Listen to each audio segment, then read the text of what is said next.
Our flag does not fly because the wind knows it. It flies with the last breath of each and every soldier and freedom fighter who died protecting it. The path to India's independence was not an easy task. Several sacrifices were made by the freedom fighters for the Indian independence. People like Bhagat Singh, Rajguru, Sukhdev, Jhansi Rani Lakshmibai, Aruna Asaf Ali, and many more. These remarkable men and women fought against the British Raj and sacrificed their lives for the Indian independence. But apart from these hallowed names, there are thousands of others who also sacrificed their lives on the path of freedom. But unlike these big names, history did not do justice with them. Many of them have been forgotten and most of us don't even know about them. So this is an attempt to give those souls a tribute because their contribution to our freedom is by no means lesser than those who got their due. This is a story of a 19-year-old physically challenged freedom fighter. His right side of the body was completely paralyzed. He did not have the palm on his right hand. His name is Charu Chandra Bose. He is also known as Charu Chandra Basu. Very few of us have heard about him, who despite his physical disabilities used it to his advantage and contributed to the revolutionary movement of the Indian freedom struggle. So in the year 1908, when the entire group of Juganta revolutionaries and the Anushilin Samiti members were arrested, the responsibility of carrying out this revolution was now on the shoulders of Jatindranath Mukherjee. Jatin was a teacher who taught Gita and yoga classes to students in a place called as Chhatra Bhandar. In one of his classes, he asked his students about their dreams.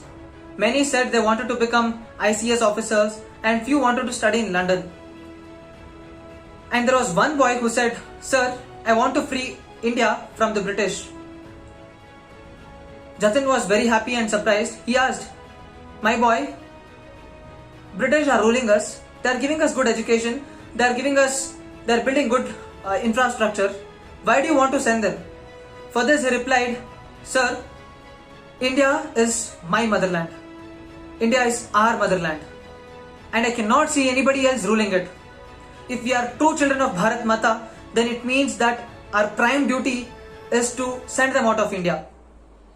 So Jatindranath was very much happy and he takes this boy to a group of revolutionaries where he took the task of killing Ashutosh Biswas. This boy is none other than Charu Chandra Bose. Ashutosh Biswas was a notorious public prosecutor who was responsible for conviction of many revolutionaries with respect to Manikpur bomb conspiracy case and also many other false cases just after the anti-partition movement. He used to actively help the British in collecting the evidences, papers and witnesses to ensure the punishment for these revolutionaries. Many political activists wanted to get rid of this redoubtable professional who would go beyond his official duty to serve the British police. Charu Chandra Bose volunteered for this mission.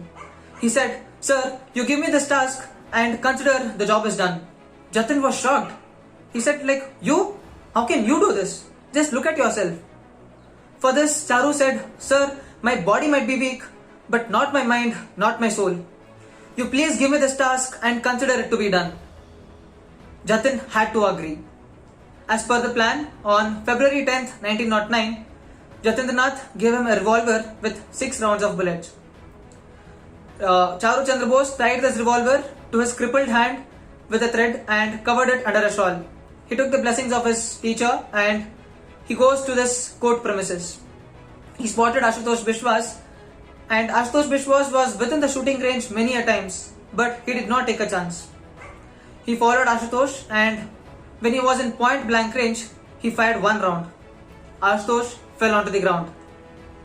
The police constables seized Charu Chandra Bose. He kicked those police constables and fired 2 more rounds just to ensure that Ashutosh was completely dead. He was taken to the police custody and brutally tortured for information. He could have easily saved himself by becoming the state witness, but he did not do that. When taken to the district magistrate, he said, "Sir, it was already predestined that I would kill him and I shall be hanged on that account. So I have no regrets. You please proceed and give me the death sentence." On February 22nd, 1909, death sentence was passed and on March 2nd, the same death sentence was upheld in the High Court. On March 19th, he was hanged. My dear friends, what I would like to tell at the end is that we got this freedom with a lot of struggle and sacrifice. By being just thankful to them, we aren't doing anything much.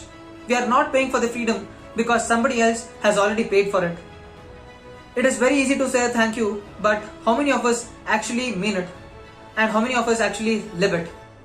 When we start living that thank you, we start reciprocating and giving back to the society. And it is the only way that we give real tribute to these souls. Vande Mataram, Jai Hind.